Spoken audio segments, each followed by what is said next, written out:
All right, we're recording now and we're up with our Quality of Life Master Plan Blue Ribbon Committee. Welcome and Happy New Year to everyone. So we're going to call this meeting to order. I don't have my gavel, so I use my little knuckles here. Are we going to go ahead and try and do a roll call?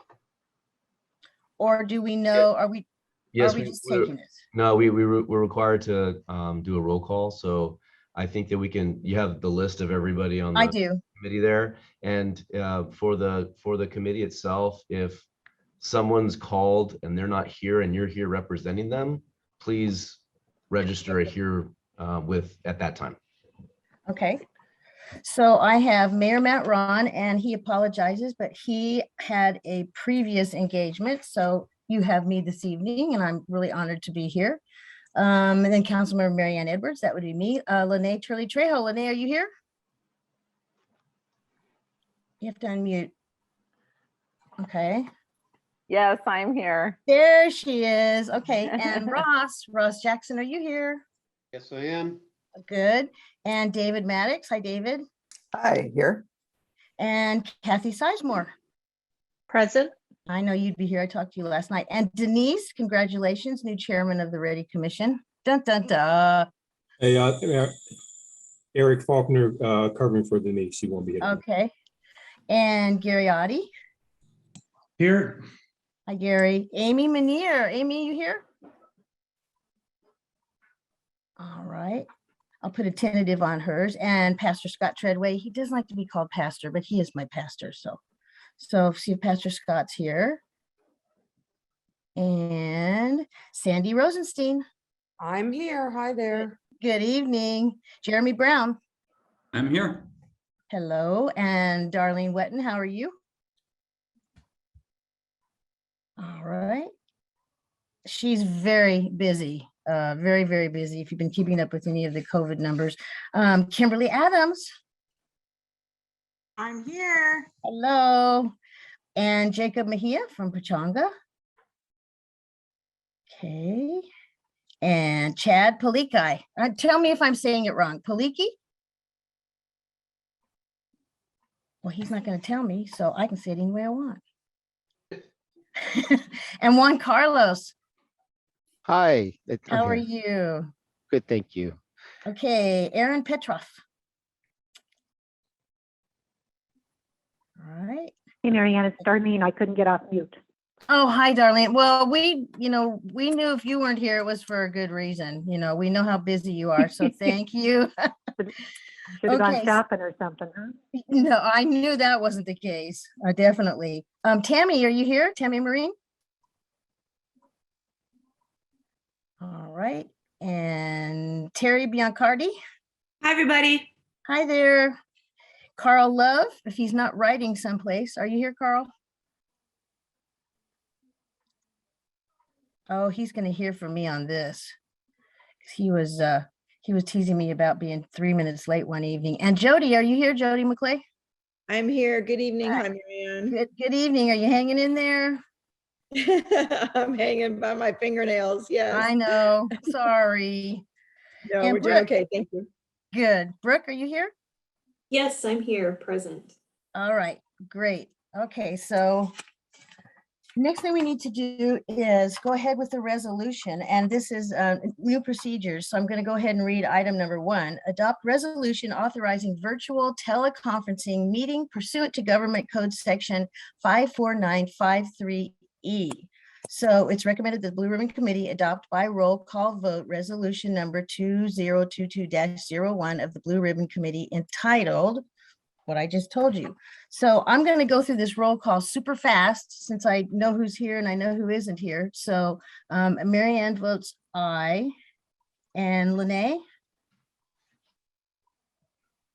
Get those mute buttons ready, you guys. I'm trying. There you go. It's okay. Ross? Sure. Okay. And David Maddox? Hi. Kathy Sizemore? Hi. Denise Wilson? Oh, Denise is not here. So we have Eric here instead. Eric? Hi. And Gary Oddie? Hi. Amy's not here. Pastor Scott's not here. And Sandy? Aye, aye. Aye, aye. Jeremy Brown? Hi. And Darlene? Aye. I'm going to change your no to a check mark. And Kimberly Adams? Jacob Mejia is not here. Chad Paliki's not here. Carlos, Juan Carlos. Aye for me. Thank you. And Aaron Petrov? No. Tammy Marie? No. Terry Biancardi? Yes, I'm here, Marianne. Oh, you're there. Very good. I'll get you this time. Okay. And Terry Biancardi? Terry says yes. Okay, got Terry. And Carl Love is no. And Jody? Yes. And Brooke Nunn? Aye. All right, so now we have voted aye on the resolution. We're putting public comments off until the end so that we'll have some reports. So we can move forward with our reporting. There's gonna be a lot of slides tonight, I have a feeling. Ready? Yeah, yes. Councilmember, would you like to lead us in the flag salute? Sure I would. So, oh, I don't have a flag behind me. Well, close your eyes and pretend. So if you please stand, put your right hand over your heart. I pledge allegiance to the flag of the United States of America and to the republic for which it stands, one nation under God, indivisible, with liberty and justice for all. All right.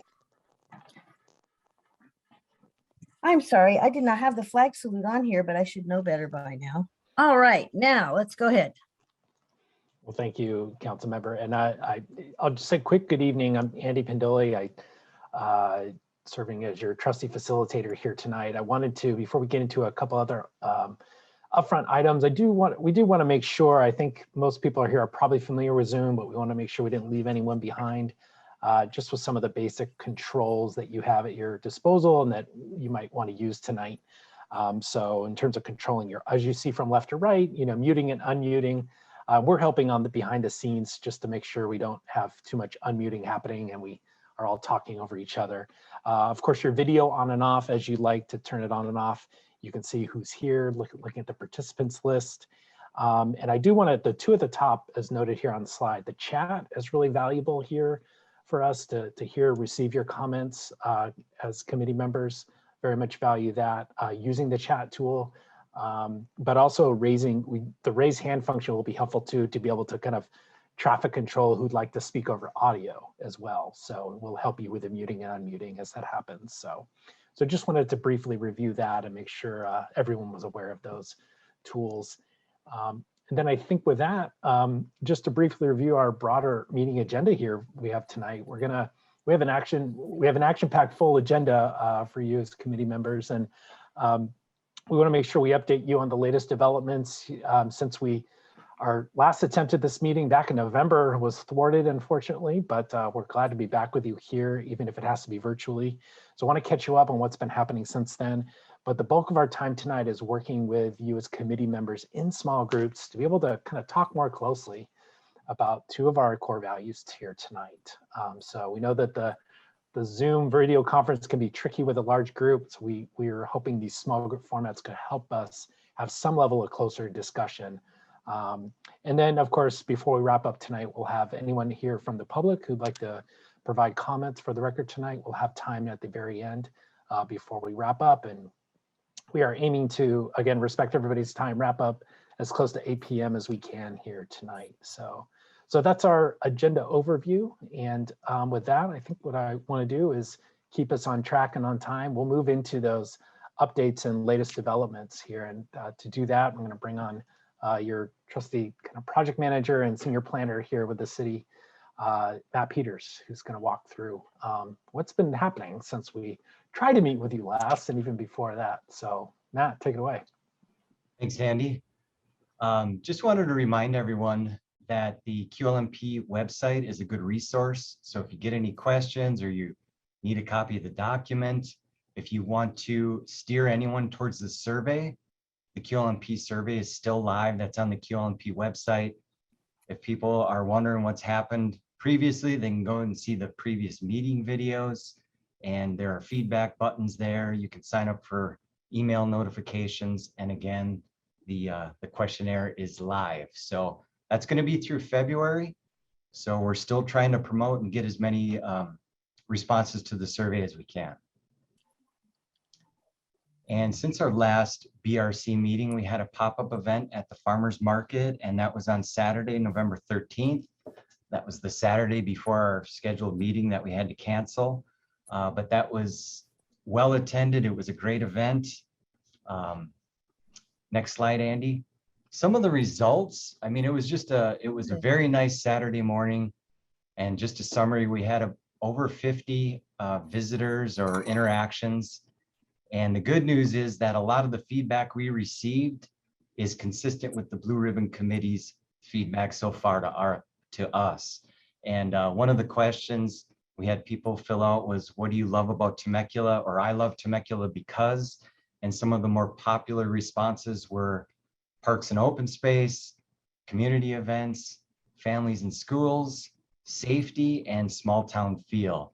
And we've already talked about trying to define small town feel or small town character as part of a vision statement for this process. So that was, I guess, good to hear from the community. And then some of the challenges we heard were traffic and balancing future growth with our small town feel. Not surprising, but we did get some responses with regard to that. And additional community outreach. Just so everyone knows, our staff is working hard to promote, to inform the community about the quality of life master plan process, promote the survey. And some of the things we've done is we've added a button to the city app. So if you have that on your phone, if you have the City of Temecula app, you go on there, the QLMP button is on the home screen, so you can go there at any time. We've been advertising the survey on Channel 3. So if you watch the city council meetings, you'll see that advertisement beforehand.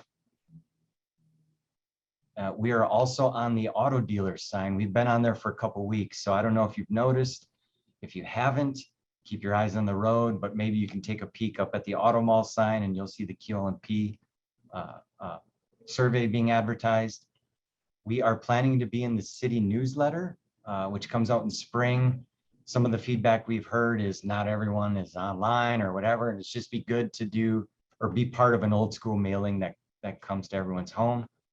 We're going to have a paper option questionnaire at different facilities and other languages if requested. I've reached out to the school district. We're going to do an advertisement through Peachtree and also get some of this information in the hands of some of the high school organizations and clubs. There will be more pop-up events. I am planning to be at the February 12th grand opening of the Somers Bend Sports Park, which we expect a lot of people to be at that. We are going to be working and having a presence at the Senior Center. And then we're going to be handing out cards and information at local businesses, different doctors' offices, VFW churches, library, casino, and wineries. So we're reaching out to as many as we can. And just wanted to ask everyone who's on the BRC and remind everyone that we need your help sharing with your networks. If you see something on social media regarding the QLMP, share that if you can. Share emails, especially to promote the survey. And then if you have any comments or suggestions, you can always email me. I would, Matt, if I may, just jumping in, thank you for that overview. Yeah. I'm remiss too on adding to the slide. We have some virtual workshops for the public as well coming up in the next couple of weeks. And maybe what we can do, Matt, is perhaps tomorrow or early next week, maybe an email out to this group, because I know there'll be social media posts. The city will be posting about those, how to log in, when are those scheduled for, in addition to further pushing out the questionnaire. So yeah, that's a great idea. I'll send a follow-up email to the group with that information. Just want to, and I know, let me offer to all of you as committee members, I know as part of your charge is to help with that outreach and engagement, just through your formal, informal networks. Just thank you in advance for that. You can't do too much, if you will, on helping us to get the word out. So thank you for that. Good. Well, let's introduce Doug Svensson, who you all know, part of the project team here. He's going to give us an update on the schedule, which we've made some updates to. So I want to get you updated there. Thank you, Andy.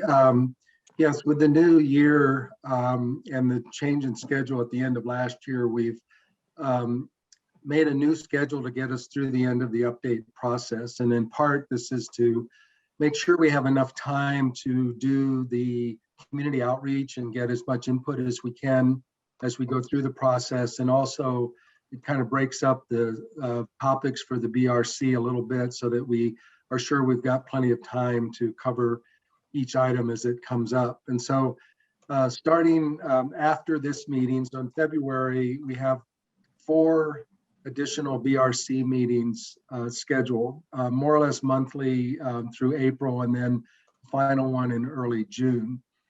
So at next month's meeting in February, we'll take up 2 of the core values, a safe and prepared community, and accountable and responsive city government. And then in March 15th, we've added a new date. I think we had that month open in our prior schedule. So that night we'll address the equity topic, and then come back in April and finish up with the city's vision statement and looking in more detail at the implementation projects that'll be included in the QLMP. So that meeting is in mid-April. Starting right after that and through mid-May, we'll be drafting the full document. So we will have gone through all the topics with the BRC at that point. We'll take all that input and all the community input and actually create a draft document, which we intend to get back out to you at the BRC by mid-May. And then we have a new date scheduled for June 2nd, where we will review that document in a meeting with you at the BRC and get all your input on, how that looks, edits, revisions, additions, whatever we need to with the document. At that point, we'll go from that meeting and create a new version that will be available to the public to review in early June, and get that out to the different boards, commissions, as well as the general public. And then we're looking at, pardon me, the meetings of the city's boards and commissions in July. And all of those boards and commissions are represented on the BRC, but we'll be going to the commission meetings themselves to review the public draft document. That will occur in July. And with that input, we'll do a final public draft, and we're scheduled it to go to the council for their review in August. So that's the overall schedule that we've outlined. We hope that you would write these new dates down tonight. I think if Matt's sending out an email early next week with the other information, we'll also include these dates so that we can be sure and get on your calendar. I know everybody's schedules are really tight, so we're really hoping that these dates work for everyone. But this seemed to us the best option of scheduling things so that all the different input we're getting throughout the process comes together at the same time, and we can put the draft document together. Doug, for now, are we assuming that we're going to be live and in person, or are we just going to play it by ear? Or I believe those are going to be game time decisions, but Matt, I don't know if you want to weigh in. So I don't believe any decisions have been made at this point. We really can't, I don't think. We'd love to do them live, and so I think that's our expectation, but I think that's going to have to, we'll play that by ear as we get closer. Well, we know if we get a Zoom link, then we'll know. Yeah, the preference is live. We're going to see if we can make that work for the next meeting. Okay. We'll just have to see. Okay, that's great. Well, we do what we can. Yeah, I myself just got over COVID, so I wouldn't have been able to be there in person tonight. So that's just how it goes these days. I'm putting my mask on right now. You're pretty close. You hear it in my voice a little, but I'm pretty much. Yeah, I do. Well, just Doug, Matt, thank you for those updates. I want to just kind of take the opportunity to pause here before we get into the meat of our discussions here tonight to check in with committee members. Any questions? And I guess at this point, I'd ask you to try and use that raise hand feature if you would, or you can note in the chat if that's easier.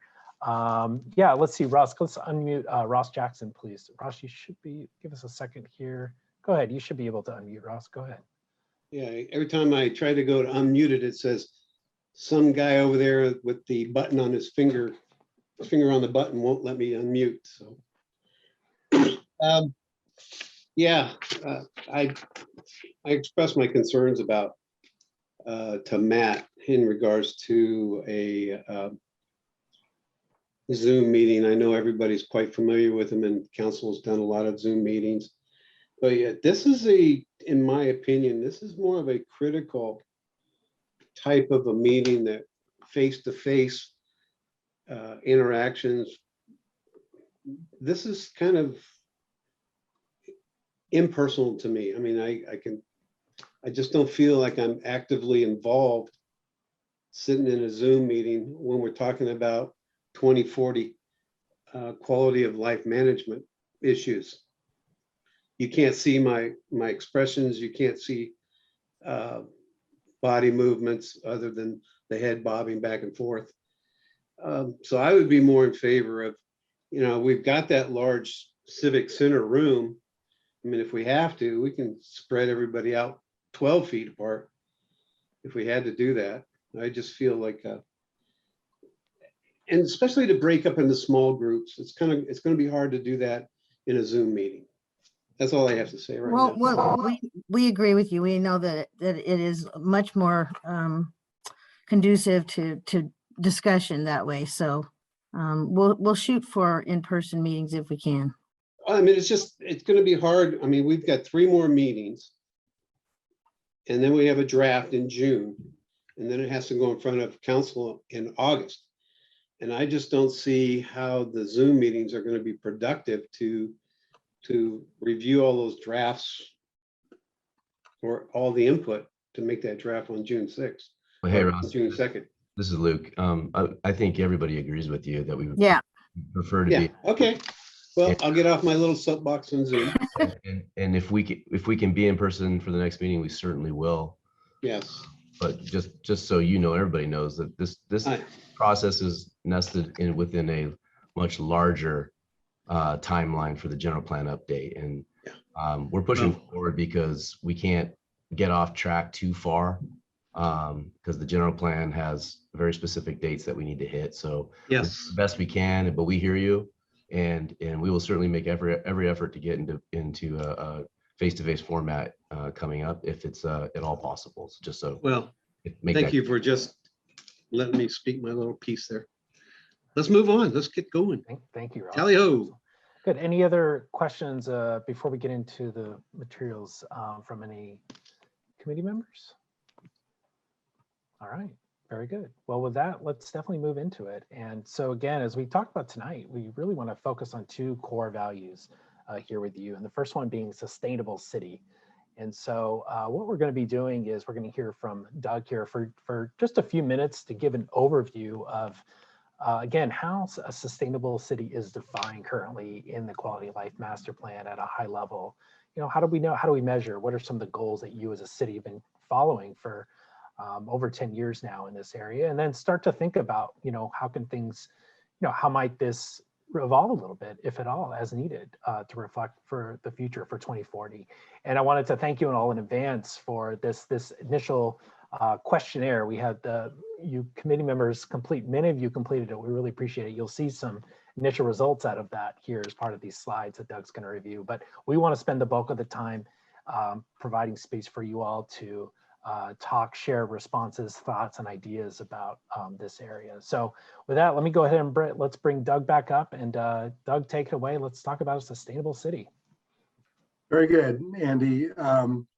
Most of what I'm going to talk about is just to relate to you the results of your own survey that you did just in the last couple of days. So I'm just going to paraphrase this information. Sustainable community uses resources to meet current needs while ensuring that adequate resources are available for future generations. So it's looking at preserving and limiting waste of resources, reducing pollution as much as possible, promoting efficiency, and developing local resources for the economy.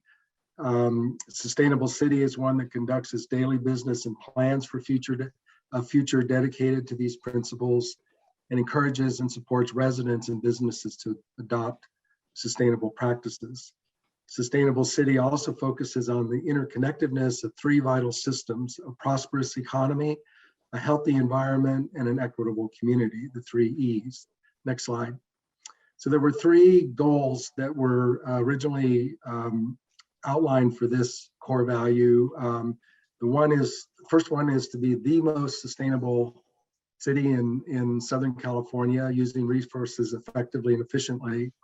The second goal had to do with safe and sufficient water supplies. And the third goal had to do with maintaining a high level of air quality. Excuse me. Go ahead, Andy. So in the survey that we sent out, we had, I think, 12 responses. So a little more than half or 2/3 of the total group. Among those three goals, the water supply got 100% resonance in terms of being very relevant, followed closely by the air quality. So the goal around being the most sustainable in Southern California was a little less important than some of those basic ideas. Next slide. We did get a number of ideas from you, which I think we'll flesh out in these small groups. So I just want to hit these kind of quickly to give you a flavor of what people are thinking about. One of the things that came up is creating a resilient economy. So I will mention that resiliency is another aspect of sustainability that's very current in terms of how the planning profession and other cities view sustainability and environmental quality. So that came up. Integrating sustainability with urban forests, so increasing shade and native plant restorations with active transportation. Active transportation includes walking and biking and so forth. We're going to be talking about that a lot more in the second part of the meeting, where we talk about transportation and connectivity, but it's also obviously very related to sustainability. Creating more inclusive programs and spaces for social cohesion, accelerating transitions and incentives for reliable, clean, and equitable energy. So that could include charging stations for electrical vehicles as well as other energy use. And then focusing on equal opportunity over equity. So that's a comment that came through. Expanding recycling and conservation around electricity, water, food. Leading the region in environmental quality. So that kind of gets back to one of the goals we have already. Becoming a zero carbon city. I will mention that in the general plan, there's likely to be a climate action plan, and that will address a lot of issues in more technical detail that come up under sustainability. So just know that the general plan will be addressing a number of these issues, as well as environmental justice in more detail. And then the admonition to be evidence-based and data-driven always. In terms of the indicators, and I'm not going to go through the indicators in detail, we're going to rely on you having had a chance to take a look at the memo that we sent out where we evaluated the indicators from the existing plan. In the small group discussions tonight, please have your memos handy and be able to refer to that. We didn't want to create a lot of slides and clutter up the discussion, but we do have that information as background. But in terms of your evaluation of the existing indicators, most of them were either very relevant or somewhat relevant, with a few that were viewed as neutral.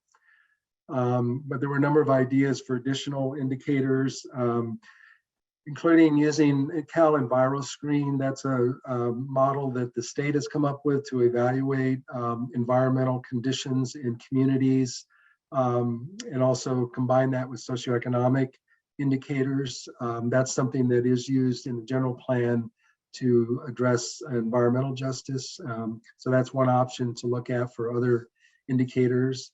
Looking at benchmarks for resiliency, water quality, stormwater use, regional vulnerability and hazards. That's something that's mentioned in the QLMP, but these days I think is much more top of mind with a lot of the events that we've seen over the last few years.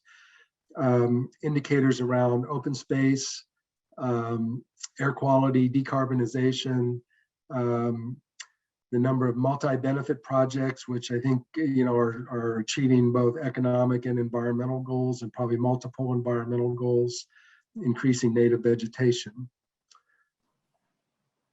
Okay. I think, yeah. So those there's a lot of input there from the survey. And again, we're hoping to expand on that in our small groups, which we're about to go into. So in the small groups, we'll be looking at 3 primary questions. What's your reaction to the ranking of the existing goals? Do you agree? Is that, and why? Why are some of those goals more important than others? Are there additional goals that need to be added to this core value? What are those? And if so, what additional indicators would be needed to measure progress for those goals, as well as any other input you might have on existing indicators. So I think with that brief overview,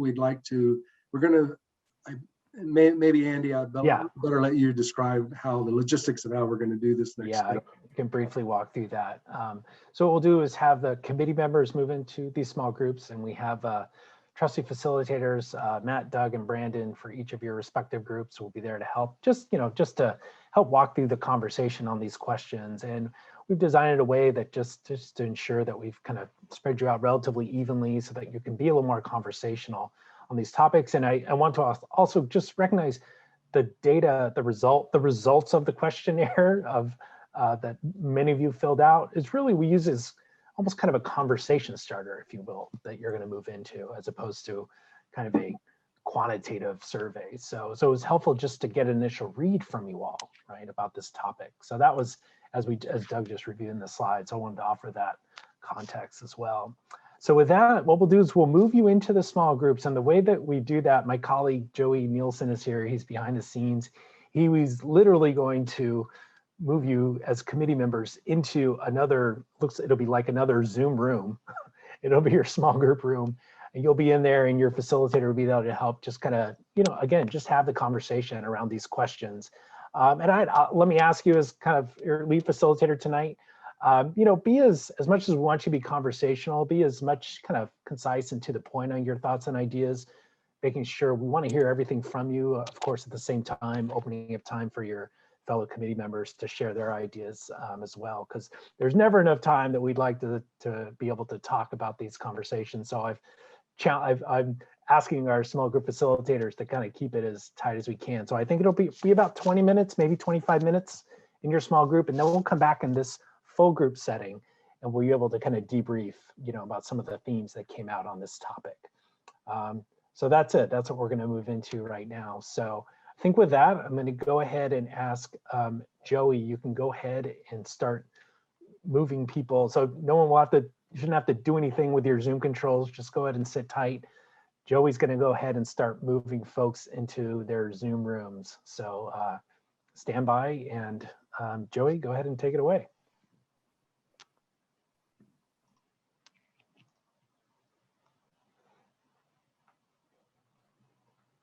All right.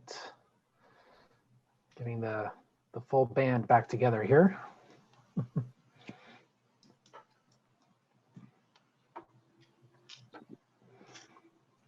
Okay, excellent. I think we've got all of our groups back. Is that right? Are we missing anyone?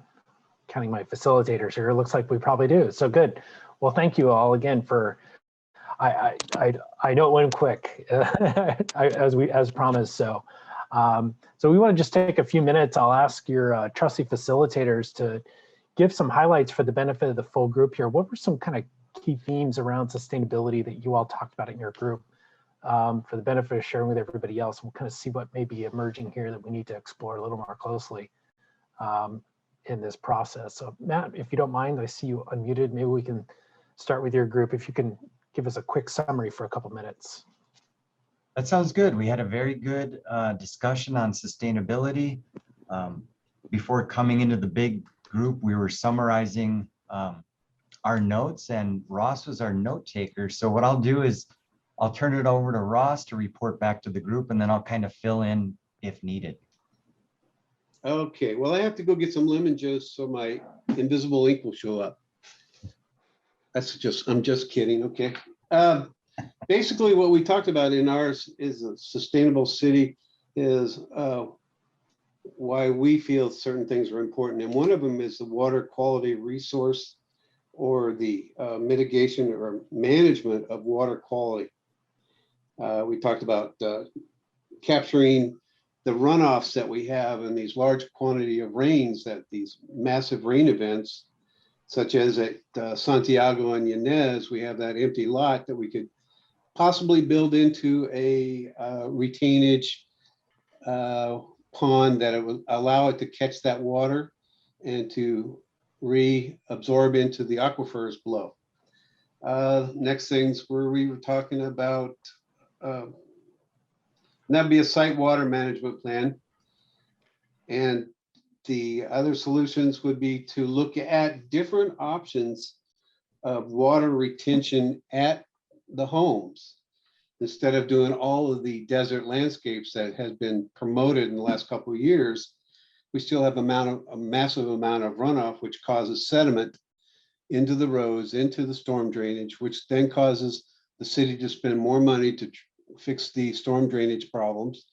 And it also goes into the sewer system. So they're actually doing a lot more work to mitigate the silt in their pond system as well. So if we can do something that mitigates silt runoff, that would be helpful. We talked about developers. When developers come into town, they would have to do the same thing and mitigate their water that hits their property for the life of that project, not just from, shall we say, cradle to grave. When they're finished building, they walk away. No, it's part of the requirements. Baby steps is one of the ideas we were talking about, and looking at a citywide, possibly co-op rain barrels, working on how we can get rain barrels out to the local residents to capture rain that's going into their properties, because they're also causing, if they have dirt, they're causing silt runoff because there's no place to capture it. If they had a rain barrel, they could capture it and reuse it at a later time. We talked about a citywide tree planting program that we could add trees to local parks. And so if there's trees that we do not have and you're interested, you could donate a tree. We can memorialize that tree for certain people if you wanted to. Things like that. Great. And then we talked about reduction of greenhouse gases. How to get more people to ride share. Currently at the mall, they were talking about a pickup and a drop-off area. And one of the other options is that we need more car charging stations, and then we need more public transportation. Okay. The downside to this whole thing is that we are a sprawled city, and everybody knows what that means. We're not a condensed metropolitan area such as Monrovia. Perfect example is that you can walk from one end of the town to the other end of the old town and in 5 or 6 minutes. Here, it's not 5 or 6 minutes, but if you wanted to go from here to the mall, it's a terrible trek to walk to the mall. Right. It's not, yeah, it's your not pleasant. Not pleasant at all. Right. Many of our cities were, after World War II, were designed to get around by car mostly, right? Yes, so it's like, how do we reverse engineer that in a city like yours? And Menifee, somewhere nearby, you're not the only ones. That how do we get around by car completely? So what can we do to give ourselves some other options that are practical? So, and a good example too as to why we also wanted to talk about transportation tonight, because we saw these are perfect examples of how these sustainability and mobility kind of go together. So this is great, Ross. Any last quick ones before we hear from the other group? Or go ahead. I'm pretty much done. I think, Matt, can you add to it? Yeah, just wanted to add to that to turn those into some specific goals. So one of the goals would be a citywide water quality management plan, looking at regional drainage basins. So we don't treat our stormwater on a piecemeal basis or site by site. We look at things from a drainage basin perspective in terms of maintaining water quality. The other is implementation of the nearly complete urban forest management plan. And we talked about the ability to connect the citywide water quality management plan with the urban forest management plan, and also the trails and bikeways master plan to promote sustainability in the city. Great. And then as part of the urban forest management plan was also the city tree planting program. Okay. Was another idea that came from the group. And then finally promoting alternative modes of transportation. All right, very good. Thank you, Matt. Thank you, Ross. Appreciate that. Let's move on to Brandon, if you don't mind. Quick recap of some of the, really at a goal that will be really helpful. You know, some kind of any emerging new suggestions for goals from your team, your group. Yeah, I'll let Gary Oddie go ahead and describe the feedback from the group.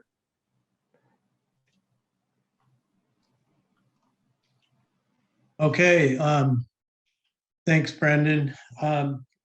Yeah, I didn't realize I was going to present until the end, so I'll do the best I can and let Brandon correct me if I miss anything. When we were looking over the priority goals, the first goal was not highly thought of, just because of you know, becoming the best is, you know, not exactly. Some people in our group were uncomfortable with that. They felt like it's being the best we can be. And we kind of broke that goal down a little bit, but it seemed like that water was at the very top. And then the air quality was, you know, followed up on those priorities. So within that discussion, it was brought up that this combination of using active transportation, getting other choices, and charging stations, those types of things were brought up in terms of the city's air quality. And then finally on that, we talked about I think one of the indicators was, you know, doing projects that have multiple benefits. So, you know, focusing on those water projects and then getting an economic benefit, getting an environmental benefit, getting a decarbonization benefit by combining projects.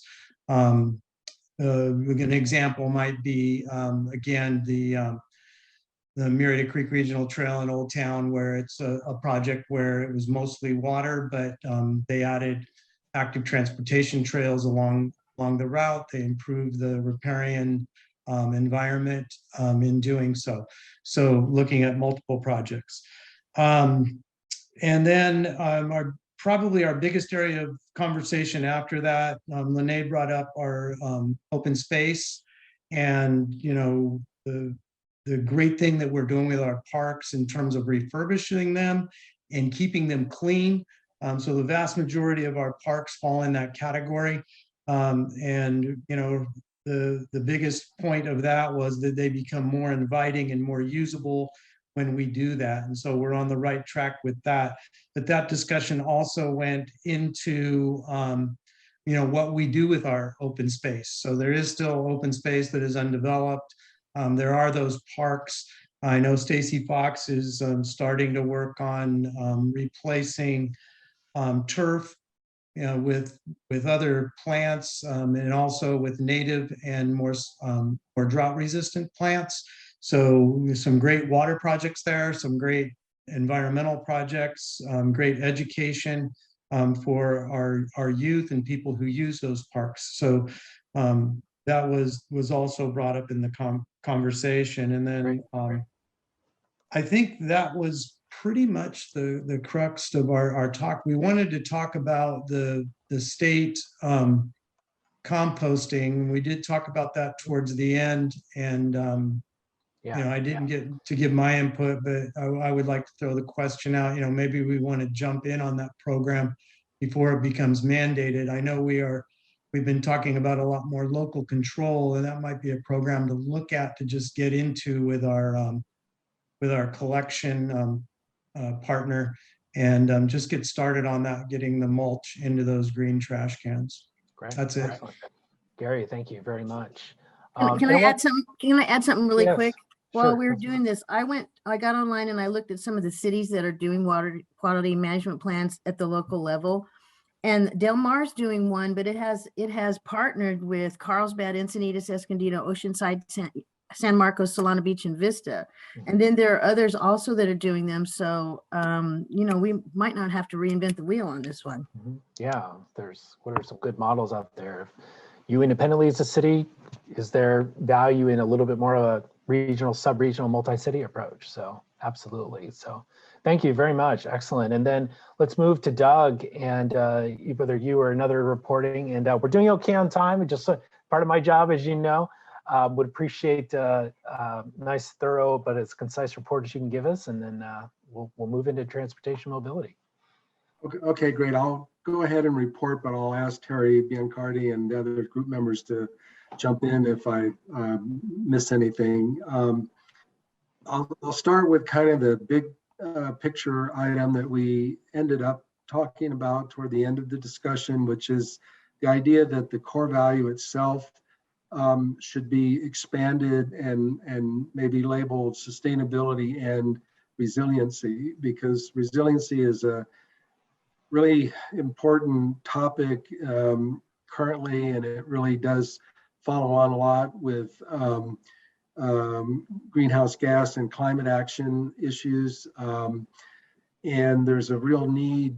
So along with that, then maybe creating an additional goal within the core value around resiliency, focusing on improving the redundancy and robustness of basic systems like energy and transportation and water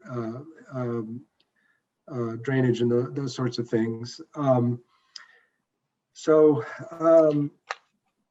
Beyond that, a lot of the discussion there was a strong agreement that water quality and air quality are hugely important, but there's a lot of concern that the indicators as they are now in the QLMP really don't address measures for the quality of water and air. It has a lot more to do with conservation of resources and that sort of thing. And so there was a lot of interest in seeing what other data are available that the city, pardon me, could use to develop indicators around air and water quality, as well as storm drainage and those sorts of things. The group felt that there's a real opportunity for community education and engagement around this, so that adding these indicators to a dashboard that is available, and again, that is part of what the QLMP eventually will do as an electronic dashboard, but excuse me, having the information available to communicate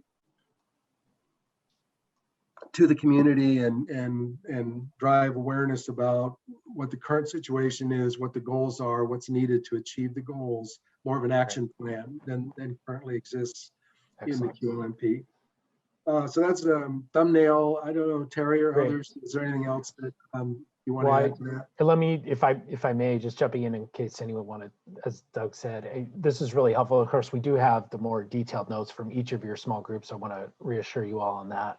I know these quick report outs seem to do justice to the richness of your conversation, but I just want to acknowledge that and thank you all for your patience around that. But yeah, as Doug mentioned, I didn't want to cut off. Any last quick follow-up to Doug's report from his team before we move into the next discussion? Good. Andy, I'd like to just add the opportunity to potentially partner with San Diego State. Mm-hmm. We have the Santa Margarita Ecological Reserve. It's owned by the state. Mm-hmm. San Diego State has a presence there. They have a solar project. I know they take, they're part of the Air Resources Board, and they do take readings up there. They do. And perhaps there's opportunities for elementary students to go up there and hike around and learn about the environment. And then also, all of our water goes to the Santa Margarita River, which flows through the SMR. So maybe that's a way to tie all of that together, and I'll just end there with that. Great. Terry, go ahead, please. I know you're waiting patiently. Yeah, I just wanted to say that the group really felt, I thought that was really good, Doug, but the group really felt like they wanted to have a sense of whether progress was being achieved through, towards these goals. And one of the ideas was it's coming through the back door, but using the climate action plan, which is to come out of this, as the way to indicate whether progress has been happening, and that would be an indicator. Great. Excellent. I think, yeah, it sounds like, and as we're seeing in many other cities and counties in our state, climate action plans are really emerging as, Terry, to your point, I know others made this point. That's going to be a really kind of ground zero, if you will, for a lot of these topics we've been talking about. So thank you all for that. There are dozens in here. I mean, I'm dozens. Yes, absolutely. So great. Well, with that, I want to thank you all. Great conversation. Thanks for the richness here, and sustainability alone, right? I mean, a lot of topics to include in that alone. So I want to thank you for helping to work through that. As always, as a reminder, continue to share your ideas, through online. Matt's our trusty leader here, staff on this project. So as more ideas and detailed specifics you want to make sure in the mix, please do send them his way, even outside of these meetings. So, so with that, let's continue on here, and we're doing okay on time. But I do want to make sure we're respecting your time tonight and getting into our next conversation. And we'll bring Doug back. Doug, hopefully you got to clear your throat. Thank you for reporting out. Hopefully we're not stretching you too thin, Doug. We want to move into transportation, mobility, and connectivity. And I think you all get the feel here. Let's give Doug a few minutes to kind of get us grounded into where you've been as a community for goals. And then, some of the initial input we heard from you through that brief questionnaire. And then let's get into conversations. So Doug, please take it away. Okay. So transportation, mobility, and connectivity. Mobility means moving people and goods efficiently and safely, cost effectively through the community and the region, and relates to having a wide range of transportation choices and well-planned networks. Connectivity has more to do with connecting residents with jobs and housing choices and services and so forth. So how people get through the community and outside to the various things that they need to do. It also means having equal access to all those transportation systems. So there were 6 different goals in the existing QLMP. The first one and the last one have to do with balancing land use as a way to reduce the demands on the transportation system. So coordinating jobs and housing where they're located, making sure systems are in place for transportation between those. And then increasing transportation and mobility options. And again, this gets into different ways of traveling. Mostly it's by auto, but we have rapid transit, we have trail systems, we have bikeways, and we have new kinds of transportation, electric scooters and various things that also reduce demands on the road network, but create the need for other kinds of connectivity throughout the community. And then maintaining a transportation level of service D, that's basically about average level of traffic in intersections. So that's a common goal, and it's something that again, the circulation element will be looking at. And while that sounds bad, everybody wants to strive for a level A, but you take into consideration peak periods. And so just as an example, if we were going to strive for a level A intersection during peak periods, the size of Rancho California Road and Inez would look like Tiananmen Square. That's how big, that's how many lanes it would have to be there. So there's a balance. Yeah, very good point, council member. And so after D comes E and F, those are much worse. So D really is kind of in the middle range of the scale. In terms of your input through the electronic survey, there was a lot of agreement around creating a connected pedestrian and bicycle transportation system, so alternative modes of transportation. Also, the 2 goals on the end related to land use, promoting jobs and housing in proximity, got a lot of agreement. I think the one in the middle, expand and enhance the transportation network by completing missing links. I think probably a lot of people feel that the road network is generally built out, so that's not as much of a concern, but maybe developing out the trail system is a little bit more of an interest. So that's how the goals kind of shook out in your informal survey.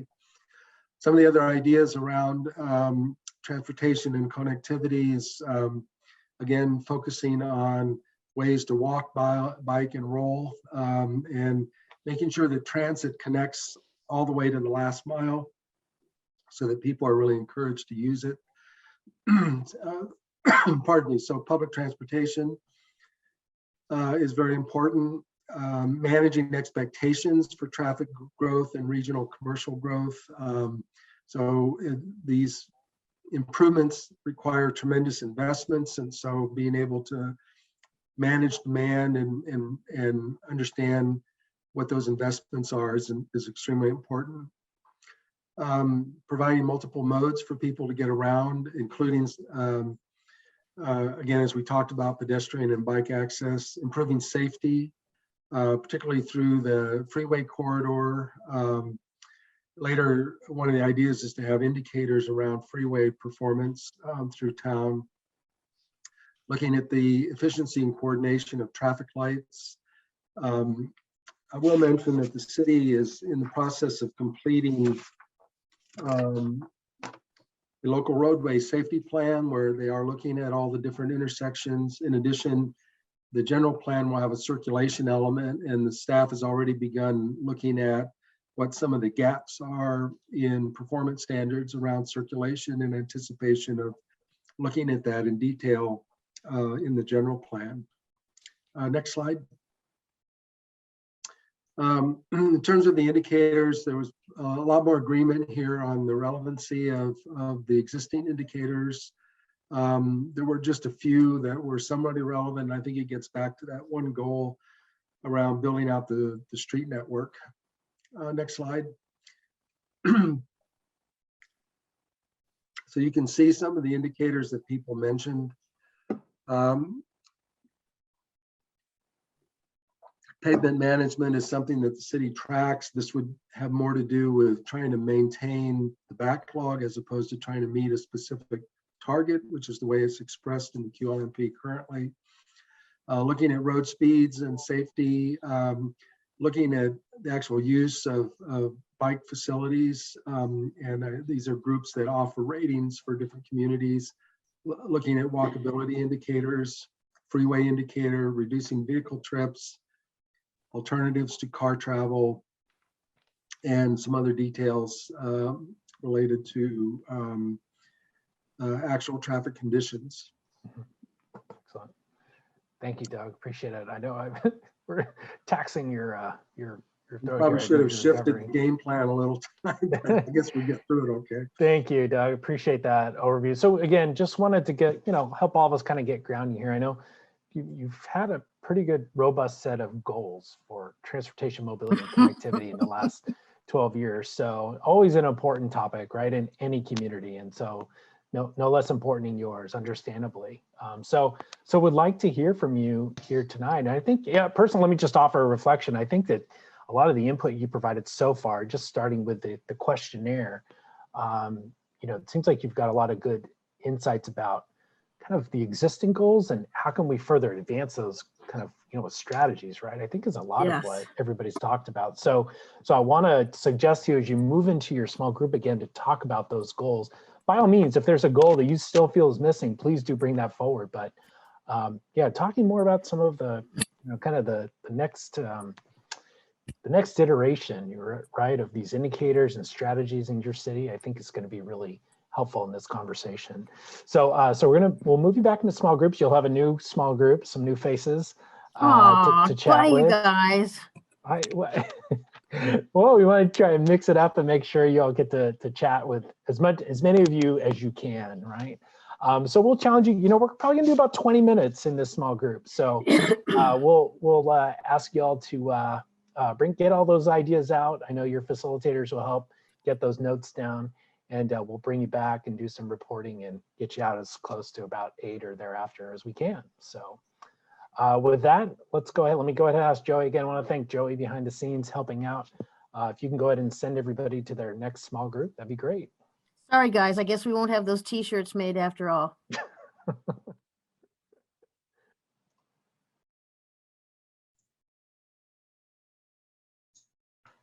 Okay. Welcome back. The magic of the Zoom controls, pulling you in and out of rooms and the flip of a switch. So good. Well, thank you, everybody. I got to pop in and out. Some great discussion here. Wanted to, before we even get into the reports, acknowledge our facilitators here. Matt, Brandon, Doug, thank you very much for taking the lead and helping to move things through, taking some notes. I know others of you helped to take notes, and thank you for doing that too. So want to spend a little time, and watching the clock here. I think pretty clear we're going to run a little bit over 8, but don't want to run much later at all. So if we can move into hearing from the small group, these brief report outs, that'll be really helpful. And we'll look forward to collecting more detailed notes from the facilitators and those of you who helped overall. So why don't we, if we could, maybe Doug, if you don't mind, or if you have some reporting on your behalf, that would be great. Councilmember Edwards is going to report for our group. Unmute, please, Councilmember. We started out with a really good slogan, and David said, "Let's move people, not cars." And so that kind of helped me shift my thinking. Of course, we want to make sure that the traffic circulation locally continues to flow. And in that regard, we want to make sure that we continue to use up-to-date, state-of-the-art equipment. But there are so many things in the works right now that will help with that. We're going to be partnering with Caltrans after many years to try and synchronize signals at the freeway with Temecula signals on the street, and that should help circulation there. We had a startling number, at least it was for me, and it was Workforce Development Board, right, Tammy, right, Brooke? They did a survey and said 70% of workers are commuting still, 70%. And that was stunning to me. So then we shifted our focus to, let's promote again, work local. So beefing up work local, maybe we thought we could expand partnerships from the chamber to the Workforce Development Board and the city. The chamber has always been fabulous in promoting work local, but it takes on a new meaning now because people are working from home. So we thought that might be good to pick that up again. And then we also talked about local e-commerce and a way to set up our local our retailers and service programs, just like you would go on Amazon, except you don't go on Amazon. Maybe you go on Temecula's on or and shop, and you want to shop local in Temecula. And I think that's probably a money-making proposition for somebody who would want to pick it up. One thing that I brought up that I don't know if people had thought of it, but local jobs are going to create local traffic. Just imagine if those 70% commuters all came back and worked in Temecula, what lunch hour would look like. So if we're going to promote local jobs and work Temecula first, then we have to make sure that the infrastructure is in place to keep that traffic moving. And I always tell people Temecula has a lot of cars, but we managed to keep them moving most of the time. Peak periods are, ridiculous. And then what I call the 20 minutes of insanity, Jody will laugh, at school sites before and after school. So you just kind of have to wait it out and hope that everybody's patient. And then finally, when Temecula was developing very quickly, we were able to mitigate traffic by having our developers build infrastructure for us. And we're getting near build out now, so it's getting a little bit more difficult, but still developers pay hefty fees to improve all of the traffic circulation around their developments, not just within their developments. So that includes widening bridges, money going towards on and off ramps, money going towards our arterials. So if we're going to have growth, we got to be able to move people around. If we're stagnant, the quality of life will drop. And I think every survey on the planet that's taken, people complain about traffic. That's usually like a #1 complaint, right? And whether it's Cameron, Missouri with 3,000 people or Temecula with 114, traffic's always going to be an issue. So we have to stay on top of it. Great, thank you, Councilmember. Appreciate that, and we'll move on to hear from Matt's group. But as we do that, I'm going to switch the screen share briefly. Again, my colleague Joey's working behind the scenes here, working on a digital whiteboard here. So you remember in the in-person meetings and behind the scenes, we had the big paper on the wall. This is kind of the digital version of that. So Joey's been working hard. Just want to thank Joey. He's got notes here back from the Sustainable City conversation, the report outs that you all gave.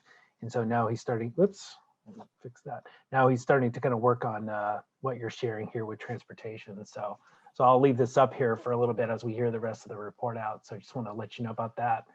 So Matt, maybe why don't we bring you in and some quick summary of your group's discussion on mobility and connectivity. Yeah, I'll introduce Terry Bencardi from our group and she'll do the reporting and I'll fill in any gaps. Nice one, Matt. Okay. Hi, everyone. Yeah, we really focused. It was interesting to hear the Marianne, because you guys were talking about cars. We really didn't talk about cars much at all. We talked about alternative modes of transportation. And this was a lot easier value to produce indicators for. And I'm just going to rattle some of those off. We'd like to see a lot more charging stations, more sidewalks, shade structures around bus stops, more protected bike lanes, more park and rides and trailheads, and particularly with the park and rides to have bus services that would take you straight to San Diego and back. This is from Tammy Marine, so sorry, Tammy, if I'm stealing this, but more drop-off lanes, because we anticipate maybe less vehicle traffic in the individual vehicle ownership, but more Uber and Lyft. So, people are getting dropped off at the mall and they need to do it safely. So build in some more of those. To maybe connect Diaz Road to Murrieta. From your mouth to Murrieta's ears, okay? Okay. Sorry, I didn't say that. I take it back. Whoop, back in my mouth. No, it's a good thing. We've been. The scheduling to get further afield to Los Angeles and coming home is virtually impossible almost with trains and buses. So if there was some sort of further outreach that could happen around that. And then a point that I particularly liked was none of this sort of alternative transportation works very well unless you can find it all on your phone. So we need to have that all integrated so you can figure out what you're doing right away. And I think that's it, Matt. The only other thing I would add is an indicator for measuring bike and pet yes. count. Yeah. Right. Excellent. For measuring bike and what, Matt? Pedestrian counts. Oh, okay. And Lene said lots more education about, that ties in with the marketing technology thing around alternative modes of transportation. Good. Yeah, I know in the questionnaire feedback, some good feedback from some of you about, plenty of indicators out there, some associations that help to, offer you, indicators for tracking, bikeability, walkability. So again, you've got some in place. There can be more, maybe you feel are going to be appropriate to pull in for your city. So it's good. It's good to know there's a lot of options out there. Great. Thank you, Terry and Matt. And then we'll move to, let's see. I lost track here. Doug, are we coming to you next? I think. No, I'm sorry, Brandon. We're coming to Brandon next. I'm sorry. We're going to have Eric present for our group and I'll fill in any gaps there may be. Great. Thanks, Eric. Outstanding. Well, a lot of great information already said. So I'm gonna focus in on a couple of things here and I'll have Brandon come in to fill in the gaps like he said. One of the things that we looked at that one goal, promote job growth in the Twin Cities. I think that should be expanded because traffic is not just localized to the Twin Cities of Marietta and Temecula. You talk about housing growth in Menifee, all that traffic comes through our cities as well. So this needs to be more than just the Twin Cities. It needs to be a multiple city approach between Wildomar, Elsinore, Menifee as well, combined in that effort, not just the two Twin Cities, because transportation is not just coming from the two Twin Cities, it's coming from all those other cities, funneling through Temecula and heading out. So how do we expand that opportunity to ensure that, we're able to create that job growth to keep our people here? So how do we look at that as well? We also have to understand that, with that, with job growth comes transportation issues as well. So such as was the organization Amazon. So those trucks, although they opened the plant, guess what it's brought? It's brought these 18-wheeler trucks in as well. They create and add to the transportation concerns as well, right? So, so how do we work on, when we build this infrastructure of transportation, how do we work on making sure we put in the ability to be easily accessible in by adding that extra traffic as well? So we all looked at bus lanes. You know, some cities use bus lanes to really take that expanded vehicle out of the regular traffic to again have the speed of access to those buses, and also speed of those buses be able to commute without adding to the existing traffic. So how do we expand that and allow bus lanes to be expanded as well to add to that as well? So, and then looking at our trails and our pathways, not only for recreation, but how do we create an atmosphere and opportunity for those same trails and pathways to be connected to our local areas, such as the malls and things around the area, to get people to want to, you know, bike to areas more often to do their shopping or leisure travel locally within the city. So how do we link that as well to really use that as an avenue and an approach to decrease our traffic here locally as well? So, and Brandon, was there anything else you want to add? I don't want to expand it. A few things that I wanted to add. One of the things was not just forgetting kind of some of our existing communities and connecting them to, you know, grocery stores, things like that. That was, I thought, a very a good insight to say, you know, yeah, we've got future development that may be more walkable and connected to services and facilities, but we need to look at our existing neighborhoods too. So you mean developments versus, you know, and how the surrounding community, what amenities are there to like walkability? Okay. Yep, I thought that was a great insight. Freight traffic and commercial traffic as an indicator and understanding how that impacts the community. Looking at how we measure walkable data. For instance, in Old Town, we may have sidewalks, but are they quality sidewalks? Are they wide enough? Are there something where we can accommodate the level of well, they are now that they experience, and also measuring mass transit as an indicator as well as something else. And just one thing as an observer, I haven't heard, and I thought we would hear tonight would be something about autonomous vehicles and how those play into. We talked about that a lot, actually, and I didn't bring it up, but we did talk about that a lot. And infrastructure is there are experiments going on right now to make the cars smarter and the infrastructure safer for them. Right, great. All right, thank you very much. It's fantastic. Any brief view? I know we're just over time, so I want to respect everybody's time, but do want to offer up any kind of last quick thoughts or reflections from the committee members here before we move into some more? There was one more. Matt, we were talking about protected bike lanes. Did we mention that as an indicator?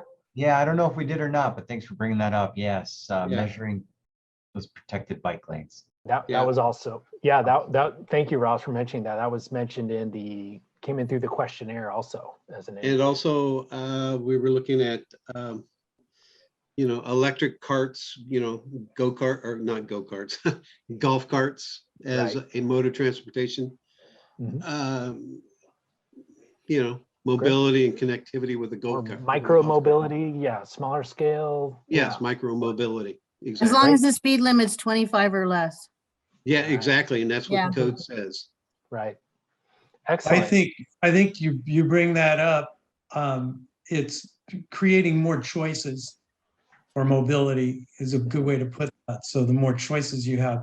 And then on Mary Ann's comment about the speed limit, we didn't bring that up. But one of the most impressive things I heard at one of our most recent council meetings was Pat Thomas talked about this was the first year ever that our speed changes, every one of our speed changes was a decrease. Down, yes. Speed changes. And that's what we need to think slower to move smoother and safer. Yes. So as long as everybody drives at that speed, you know, we do traffic surveys and then we throw out the top 15% and whatever speed the remaining 85% of the cars are going, that's how you set the speed limit. So it's really the drivers that determine that. And I was surprised to hear about them going down. They never go down. Right. In Temecula, they haven't anyway. Yeah. That's great. All right. Well, they went down one time on Santiago into Old Town, went down to like 25 or 30, and everybody was still doing 40. And finally, they raised the speed limit back up to 35. But this was across the board, really, wasn't it, Gary? I mean, this was. Oh, yeah. This was the first year that each one of the changes was a decrease. And I did bring it up because I think it's very important that as we develop a plan, that we consider dropping those speed limits. I know that it, as Ross was saying, it has a lot to do with enforcement, but we can do some reshaping of those roads along with a reduced speed limit. And that just makes it safer for people. The faster you're going, the more chances you have of killing somebody. Sure. So we need to slow it down, and it'll help our circulation too. And that visible friction really does work. It really at least three E's there, right? Enforcement, education, and engineering of roadways. So, well, thank you all. This has been fantastic. Really appreciate all the great thoughts, and I want to encourage. If there's more details, you pop into your head. You wake up at 3 this morning, and oh, we didn't talk about this. You know where to find Matt. Please do send that in, and we can keep growing our kind of collection here of things that how we may potentially refine these goals and indicators moving forward. So thank you. I have Matt's cell phone number if you want it. Oh, good. And so when you wake up at 3, call Matt. Call me anytime. Matt, I will scan my notes and email them to you tomorrow. Great. Sounds good. Yeah. Okay. Really quick, I have one comment. Eric just put up a thing that says, is rail out of the question? Yes, rail to San Diego is out of the question because they did a huge study, and because of the topography, the average speed of the train that would go from Temecula to San Diego was 35 miles an hour because of the topography. So, but going the other direction, going north, yes. And that's what I was and that's why I want to ask, because I know a lot of commuters that go to Paris and get on the plane there and they commute up to LA. So I thought there was in the discussion to extend that down this way. So there are a lot of people that commute up that way. So, and not to San Diego. So I was just wondering, it wasn't on any other discussion points. And I just wanted to see if that was just alleviated for a reason. There was something on the books to make Temecula, the border of Temecula Murrieta, into a hub or a stop. But the Paris line's only been in maybe 5 or 6 years, something like that. And it's gotten very popular. So there are plans in the books to extend that. Yeah, I think so. Good. We just don't know where yet. Well, I would suggest looking at Sound Transit up in Washington State. They actually use the interstate as their rail. Yeah, so Caltrans has really balked at that. They didn't want to, yeah. Yeah, but narrow-minded gets narrow-mindedness. Yes, well, it's Caltrans, sorry. Well, so want to give you some preview here, but we'll be talking about in our next meeting with you, hopefully in person. Again, want to thank you all for working with this format. We know it's not ideal. I know the project team was not excited to have to do this, but we wanted to keep moving forward and appreciate you being flexible and working with us.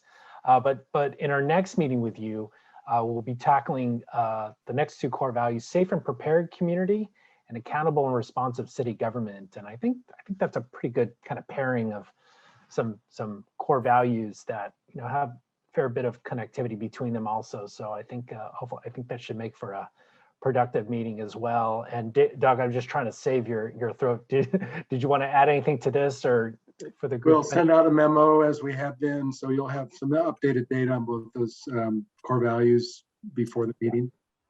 And let me also just ask Matt here. Matt, any kind of quick any logistical questions? In a moment, we're going to turn to public comment. I'll ask the council member to help lead that in it momentarily. But Matt, any other logistical things for the committee members at this point? No, I'll send a summary in the next day or 2 so everyone knows when the virtual workshops are. And then we'll make a decision as quickly as we can on the format of the next meeting. And then we'll get a memo out and get you ready for that meeting. Great. Excellent. Well, thank you for that. Go ahead, Kim, please. You should be able to unmute. Go ahead. I had a question when we talked about the survey. Do you know how many have been taken in the city? That's another one of those things, like, so we know what the goal is. So how many surveys have been taking? What is the goal? To how many more people do we need to take the survey? I think we're approaching. Information would be helpful. I think we're approaching 400 currently, and we would love to get up to 1,000. So I know we feel like we've done a pretty good job of getting the word out. We know there's more we can push out. Kimberly, again, really back to all of you, your institution, your organizations, communication networks, your social feeds, your e-blasts, we greatly appreciate, Kim, the Visitor Bureau, Brooke, the Chamber, all of you, Gary, your group, all of you, please don't. So Jody, if you're still there, and I know it's difficult because the school district is limited, but is there anything the school district could do to help us put the survey out? Or I don't know. I don't want to put you on the spot, but I've put you on the spot, so. And I know Matt's been in touch as well with the. Yeah. Yeah, there's. But for a community of that size, is from, the experts, is that a normal response or is that a low response? The 400? 400 out of a community of 100,000 people? For comparison, we had 800 responses for the housing element, and that was a good survey rate. So we're shooting for that and better. Good. Kathy, quick additional. Yes, I would really love to get some replies from that 20 to 29 age group. And I would love to ask if anybody has kids that are in college, or if they can reach out to their friends to send that link to their kids that are away at college, and say mom and dad will give you a $5 gift card for Starbucks or something. Just I'd love to get that, capture that age range. And I was going to ask if Brooke would be able to see if Valley Young Professionals could get that message about the QLMP survey. Great. Thank you so Absolutely. much. I was just making that note right now. Thank you. There's some other resources we can look at for that too, Kathy. I know a couple of them. Thank you all. We love these ideas. Please send more ideas exactly like that to Matt, and in terms of and what he can offer back to you to help make that happen. So thank you so much. I want to be respectful of any members of the public who are here have been waiting for public comment. We'd like to kind of stick with protocol.